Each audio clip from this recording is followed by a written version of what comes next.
Hello everyone, and we are back with day number 3 from our Wrestlekindom specials. How are we all? Back at work today, you know. Fun as always. Had a nice couple of weeks off for Christmas, back at work. Ugh.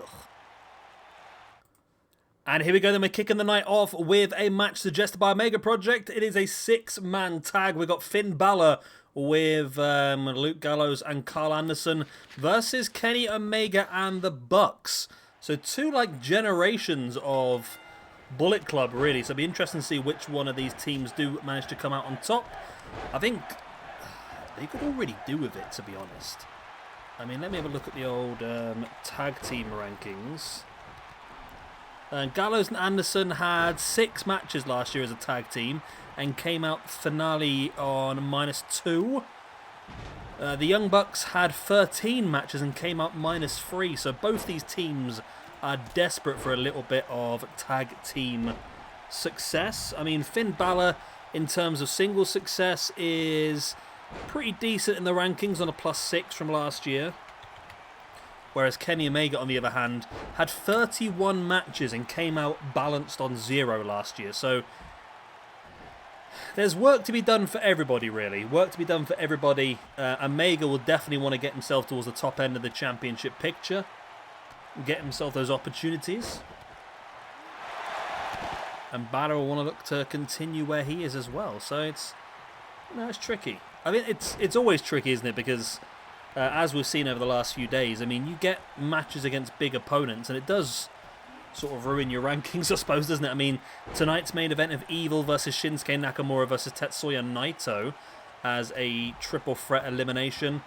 I mean, all 3 of those should be top end of the rankings. However, I mean, only one of them is really going to come out looking good. So it's tricky. It is definitely tricky. I'll try and squeeze in a few more episodes of Dark this year just to try and help balance some of the rankings out to where some of the people who are low down the bottom who probably shouldn't be there. I mean, there's quite a lot of them, to be honest. And there's quite a lot of people that probably shouldn't be as high as they are who are very high as well. But, I mean, look at the bottom. We've got, I mean, the Ascension are on -5 in the rankings. Chris Benoit on -7. Davey Richards on -5. The Iron Sheik on -5. Ted DiBiase, Sammy Guevara, Jacob Fatu, Christian, Ric Flair, Rikishi, Bobby Fish. All really down the bottom of the rankings. Bobby Roode, MVP, Vader, Vampiro, Jinder Mahal, Kurt Angle, Adam Cole. These are all -3 and below. So there is a lot of work to be done to try and boost a few of these people up that should not be as low as they actually are.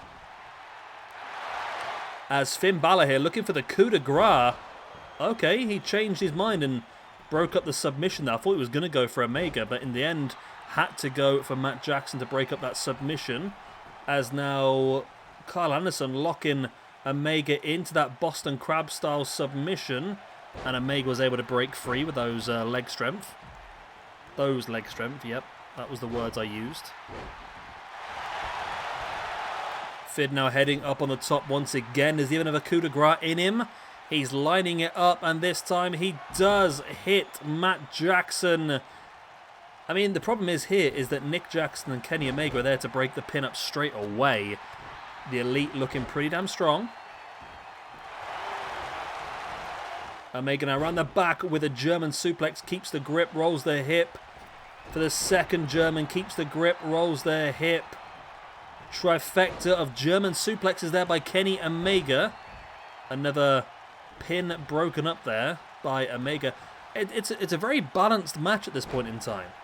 Very balanced match. Nick Jackson waiting for Gallows to get back up to his feet, then into a big crossbody flattening Gallows. Matt Jackson now taking Karl Anderson up on top. What's he looking for? Tree of Woe. Nick just dumping Luke Gallows to the outside. Finn Balor re-enters the ring. But he's going to get caught here by Matt Jackson up with the powerbomb. Nice gut-wrench powerbomb there by Omega on Karl Anderson.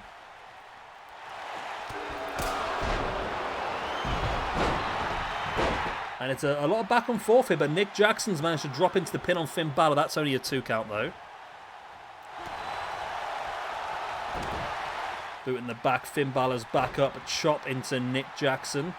Nice boots in the leg there by Nick Jackson as well. Taking Finn up into a gutbuster. As Karl Anderson here bringing Matt Jackson back in the hard way. Nick Jackson 450 on Finn Balor. But he can't take advantage. Does damage to his own gut there and goes to the pin right in front of Gallows, who breaks it straight up. And Nick Jackson now going after Gallows. He does have a speed advantage on Gallows there, doesn't he really? Ripcord knee strike there by Omega on Karl Anderson. Gallows comes across and breaks the pin up. Omega sending Gallows into the corner now, going to take him up for that stupid superplex. He's broken in half. Matt Jackson and Finn Balor now wrestling back and forth on the outside, or the inside even.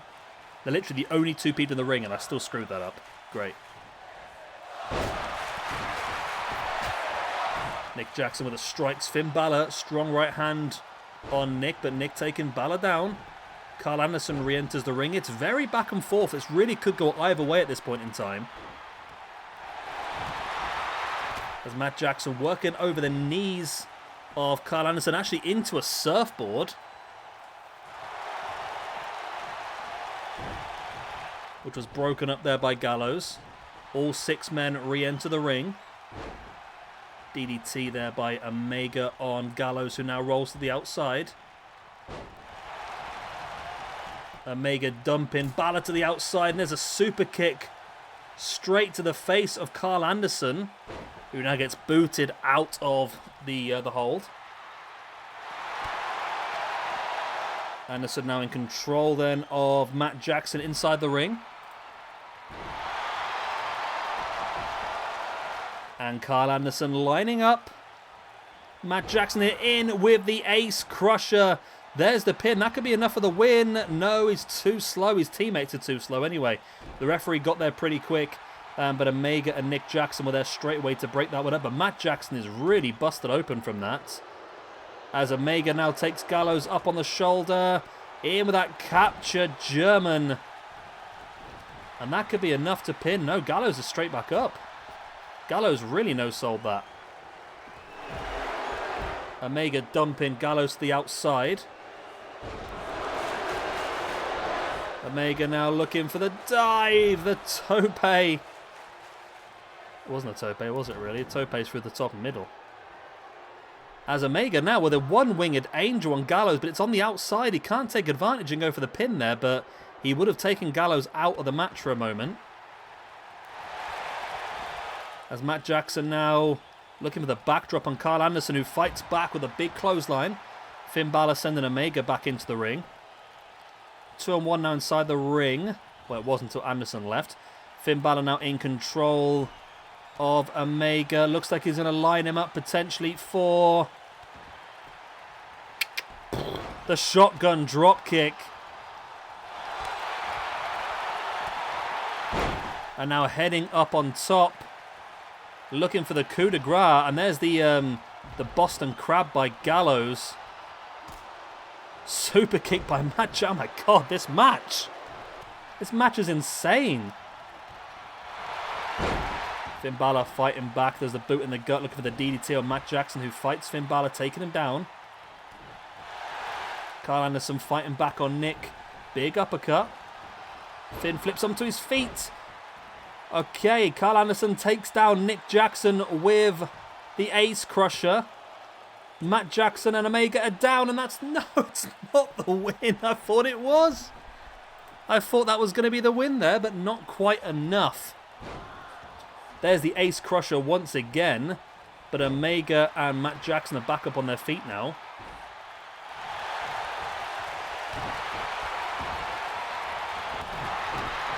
Finn looking to send Omega into the corner. Omega with a strong right hand now taking Finn up on the shoulders. Looking for that one-winged angel. There's the pin, but Karl Anderson's there to break it up straight away. Moonsault by Matt Jackson on Luke Gallows even. Again, the pin broken up by Karl Anderson. Finn dumped to the outside. There's a sliced bread by Matt Jackson on Gallows. And now Matt's going to head to the top. Karl Anderson's on the outside. Nick has decided to stop Matt from doing what he was doing. Hits him with a super kick, and this could be the chance. Does he go for the pin? He doesn't go for the pin. He's going to go for the sharpshooter instead. Omega has control of Finn Balor. If Nick can get the tap out of Gallows, which he does, on the Young Bucks, and Kenny Omega pick up the victory. Oh my God, what a match. That was a really, really damn good six-man tag. I was well impressed with that. Well impressed with that. Jackson. There we go. So give those to a six-man tag win. Gallows and Anderson drop down to -3 in the singles rankings. Finn Balor loses his first match of the year. Then into the tag team division. The Young Bucks get a win. And the... what are those other people called? Good Brothers. Good Brothers get a loss. There we go. Right, there we go. Victory for the Young Bucks, who are... why?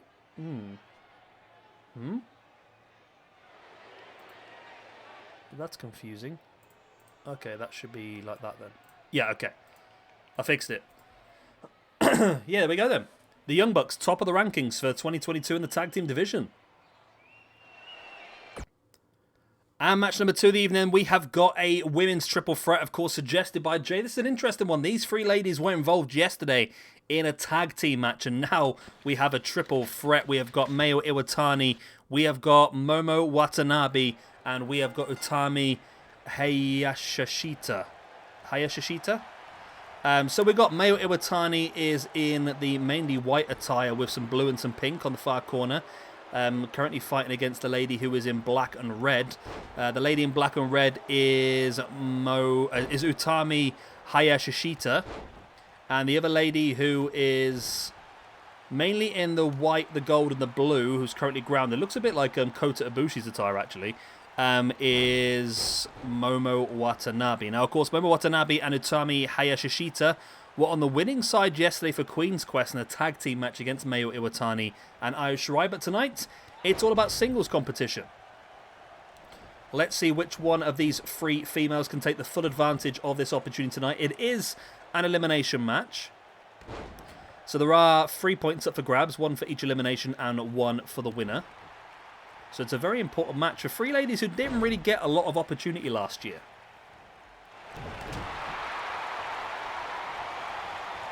And I'd be interested to see whether the 2 ladies from Queen's Quest actually try and team up against... well, that doesn't look like they're going to, does it really, here? Is Utami... that's a fantastic suplex with a bridge for the pin. It's only enough for a 1 count, though. Still pretty early in the match to be going for stuff like that. But Utami is really impressing me here, actually. It is actually a really good core as well. I really like... I'm assuming it's a good core anyway.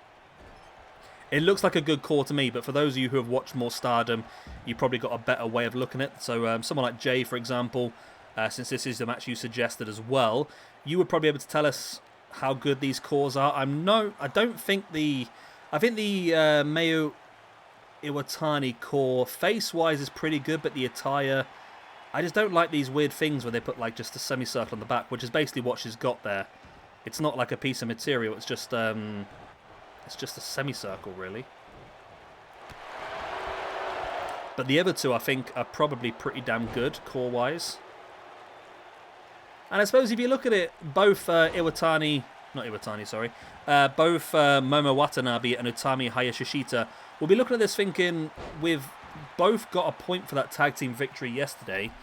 One of us is going to be able to pull away from the other one in the singles division as well here. Because these 2 are joint top of the 2022 women's rankings. I mean, Momo Watanabe, this is only her 2nd ever match in SWE. Made her debut yesterday. This is her 2nd ever match.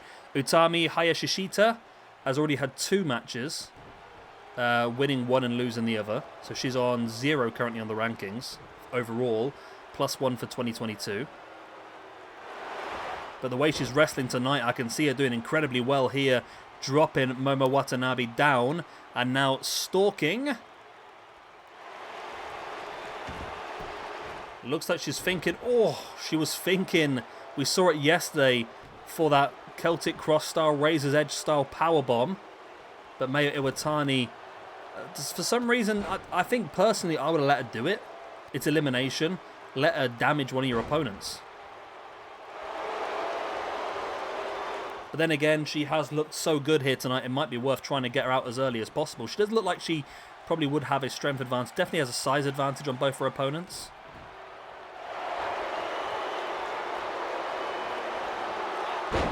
Lovely regal plex there by Momo Watanabe on Mayu Iwatani. And Iwatani loses for the 2nd day in a row. Momo Watanabe gets the extra point for the elimination. And this could be a great way for her to elevate herself. Like I said, made her debut yesterday. And now, on +2 at this point in time. Another elimination here would move her up to +4 altogether, which would put her in the top 30 of all time in the SWE Women's Division.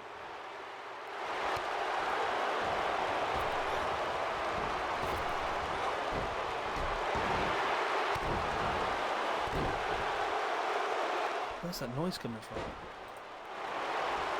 Oh, it's Tom. Okay. Nice takedown there by that lady again. I've forgotten her name.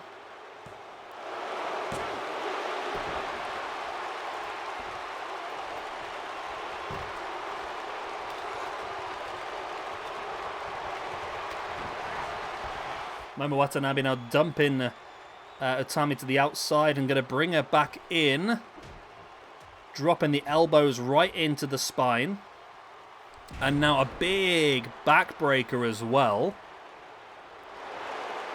Momo Watanabe now bringing Utami back up to a standing base into the corner. Now she's definitely dominating this, which surprised me because Utami was so strong through the beginning part of the match. But as soon as Momo Watanabe got the elimination over Mayu Iwatani, she's really dominated. Again, Jay, I hope I'm not butchering too many of these names. I'm trying my hardest. I'm basically going by how they're written. I've never heard them said before. But there's the Deadeye.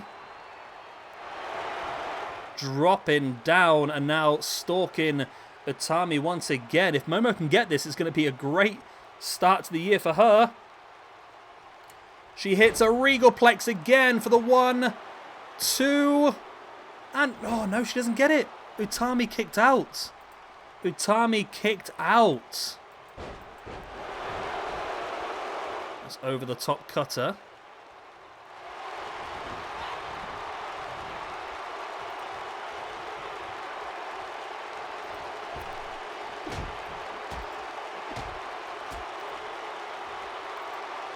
That's backbreaker once again from the ropes.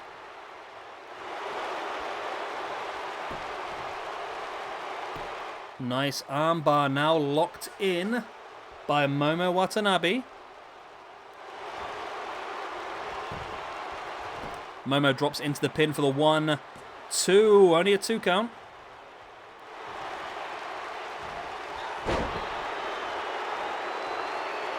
Utami able to fight free though, and now Utami has a hold of Watanabe, takes her up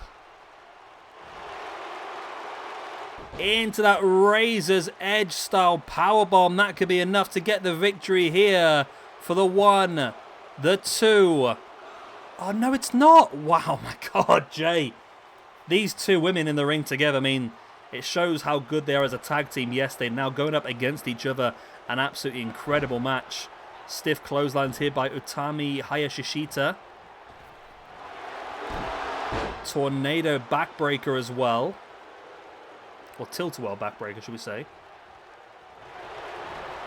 Utami now dragging Momo to the outside and just dumping her to the outside, which is an interesting move.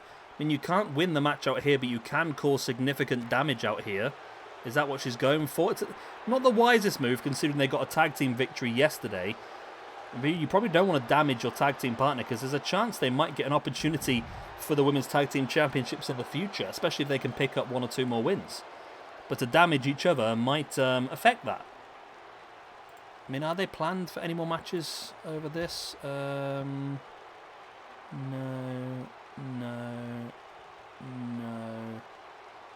Yes. Yes, there is a 6 women's tag team match at the end on the final day, which will have Utami, Hayashishita, Momo Watanabe, along with Saya Kamitani for Queen's Quest, going up against Bea Priestley, Jamie Hayter, and Konami of Ode Tai. So there's a chance they could get another big victory, to be honest.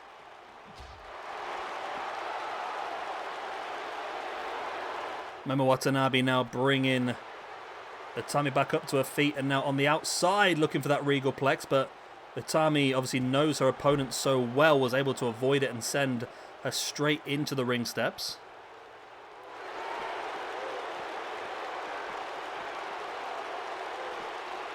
Now sending Momo Watanabe into the ring. Big elbow across the face. And this is the opportunity now to get the pin and get the win. There is the pin. Will it be enough for the win? For the 1, the 2. No, it's not still enough.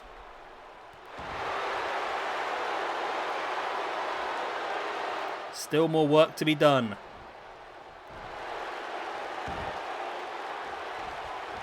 Momo Watanabe able to break free. And now looking for that razor's edge for the second time. This could be enough. There it is, the big razor's edge style powerbomb. Surely that should be enough for the 1, the 2, and the 3. And Utami Hayashishita continues a fantastic start to the year with another 2 points in this one then. So a singles victory with a extra point puts her joint top of the rankings. Actually, but no, puts her top of the rankings because Momo lost this match. So that puts her top of the rankings for 2022, that is. Overall, Utami still has a bit of way to go, but to be honest, she looked pretty... Oh, hang on a minute. It'll probably help if I actually fix... There we go, yeah. She's on +3 for this year now. I accidentally put a Q in one of the number screen. I don't know why I did that for, you know. I'm bloody stupid, aren't I, really, most of the time? It's the main reason why, isn't it? I'm just fucking stupid. But there we go. Utami Hayashishita with a victory here moves up to +3 in the 2022 rankings. +2 on the overall rankings. And plus infinity in all of our hearts. Main event time.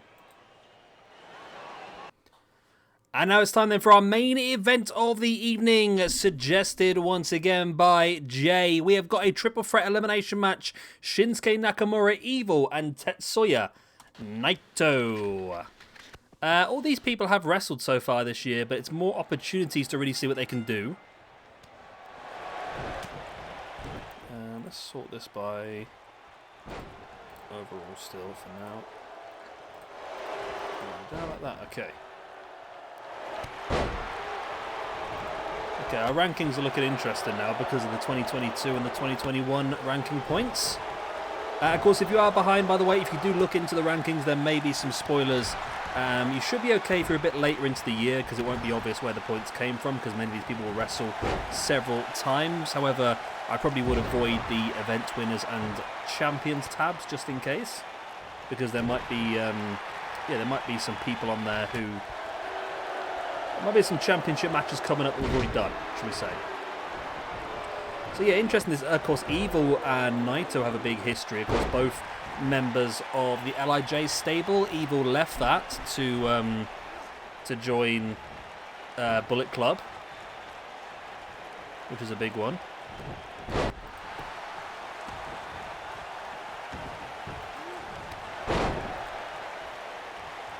Evil now with the eye rake on Naito, and that's going to be an interesting battle to go between them. Nice takedown there by Nakamura.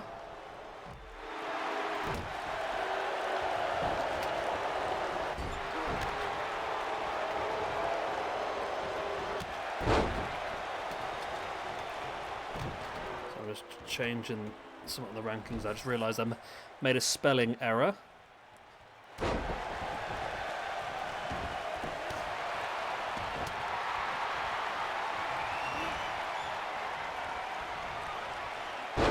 Nice reverse DDT there by Naito. Dropping into the pin on Evil for the one, only the one count. I'm surprised how little amount of matches that Nakamura had last year in our Universe mode, to be honest with you. But I see there's a lot of chances for him this year. This is already his second match and we're only a few days into the year.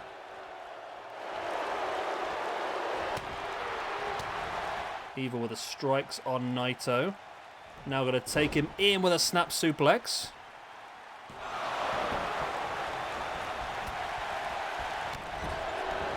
Nice clothesline in the corner there by Nakamura.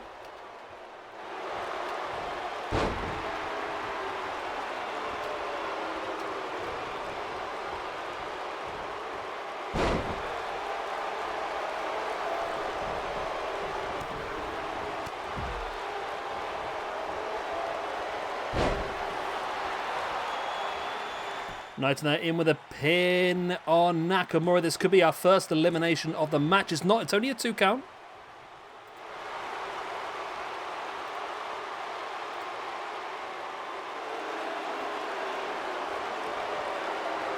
As Naito now stalking Nakamura, but Evil comes up behind, knees in the spine of Naito in with that reverse DDT.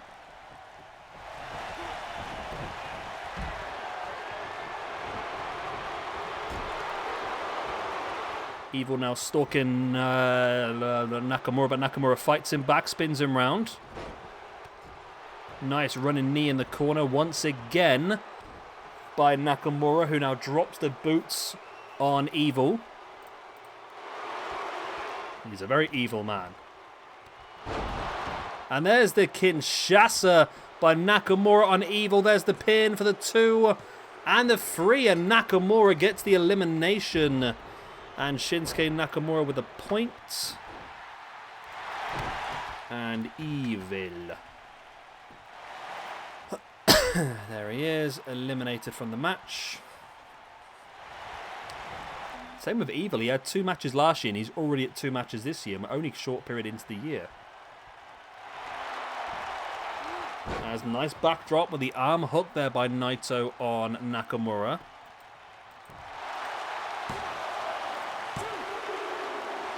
Oh, I thought it was going to be enough there for a second. I don't know why. Didn't seem like it should have been enough, but it were bloody close, it were. Naito up on top now. Lovely corkscrew moonsault. Once again, drops into the pin. And this time gets it. Naito with the win here against Nakamura, he's having a tough time, old Nakamura. He's sort of like balancing about the place at the moment, but he is going to be on -1 for 2022 with those losses. Naito, though, now with that pin and the win, he's going to move up to +1 for the year. He had a -1 from his previous match the other day, but now he is on to a +1, which actually puts him as a +1 overall as well. So still a lot of work for Naito to do. That's definitely been a big victory for him. Right. Let's have a quick gander, a bit of a teaser at the next episode, which will be coming up for you on Thursday, is it? Yeah, Thursday. And we've got AJ Styles versus Jay White. Umetsu Ran versus Double Inuai. I've no idea who they are. And we have got Evil and Kenta in a tag team match against Minoru Suzuki and Zack Sabre Jr. coming up on Thursday as well. So 3 cracking matches lined up for you once again. And then there's some great matches actually lined up for the next few episodes. We're going to have 6 of these. This was number 3, so we've got 3 more left. And then we'll move into something a little bit different. Of course, towards the end of the month, we'll be doing some Royal Rumble stuff as well. But there we go. Fan Dabby Dozy, another one done and dusted. The rankings are updated, all the other good stuff. And I will see you again on Thursday night for our next episode of SWE in the WWE 2K19 Universe mode. Bye-bye!